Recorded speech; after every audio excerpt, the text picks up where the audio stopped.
উঠতি নায়িকা আশেপাশের কারো চাহিদা পূরণ না করলে তার পিছনে কেউ লাগবে। আমার বিরুদ্ধে অভিযোগ সত্য নয়, আমার বিরুদ্ধে অনেক বড় ষড়যন্ত্র হচ্ছে, এমনটাই দাবি করলেন উঠতি অভিনেত্রী রুকাইয়া জাহান চমক। কিন্তু কি হলো? কথা বলতে বলতে কাঁদতে থাকেন চমক। তিনি বলেন, আরশ আমার ভালো বন্ধু ছিল, একসঙ্গে কাজ করছিলাম, আমরা ভালো জুটি হতে যাচ্ছিলাম। একটা সময় সে বন্ধুদের চেয়ে বেশি কিছু আশা করে, আমি এমনটাই কখনো তার কাছে আশা করিনি, যে কারণে ষড়যন্ত্র করছে। ঘটনার দিন সকালে আমাকে আরশ খান ফোন দিয়েছে, আমি তার ফোন ধরিনি। পরে মেকআপ রুমে এসে আমাকে বলে, তোমাকে ফোন দিলাম ধরলে না। তখন আমি বলি, আমাকে কল টাইম দেওয়ার দায়িত্ব সহকারী পরিচালকের, তুমি আমাকে কোঅর্ডিনেশন করতে পারো না। এটা বলে সে ক্ষেপে গিয়েছে। সে আমাকে বলে, তুমি বিয়াদবি করলে আমার সঙ্গে। আমি বলি, কি বিয়াদবি করলাম তার সঙ্গে? তার সবকিছু মাথায় উঠে গেছে। এ নিয়ে দুজনের কথা কাটাকাটি হওয়ায় বিষয়টি শুটিং এর পরিবেশে প্রভাব ফেলে।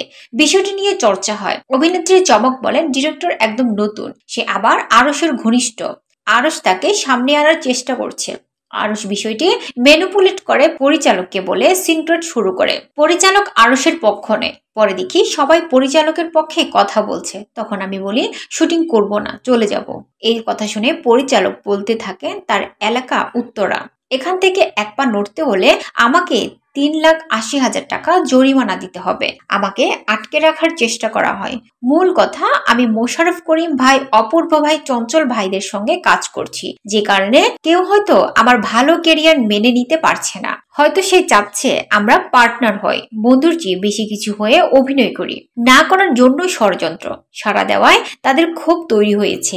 এই সময় ঘটনা প্রসঙ্গে চমক আরো বলেন, তারা বলছেন আমাকে নাকি প্রোডাকশন বই চমৎকার বলায় আমি রেগে গেছি, এটা অযৌক্তিক। অন্যদিকে চমকের বিরুদ্ধে শুটিং এ অসদাচরণ অভিযোগ এনে টেলিভিশন নাট্য পরিচালকদের সংগঠন ডিরেক্টরস গিল্ডে অভিযোগ করেছেন নির্মাতা আদিফ হাসান। তার দাবি, শুটিং এ সময় মতো না আসা এবং এসে একটি দৃশ্য করে শুটিং ফেলে চলে যাওয়ায় 3,80,000 টাকা ক্ষতি হয়েছে। এই বিষয়ে চমক বলেন, আমি মানসিকভাবে অসুস্থ হয়ে যাচ্ছি। আমাদের অভিনয় শিল্পীর সঙ্গে অভিযোগ দিয়েছি, এখনো কোনো বিচার পাইনি।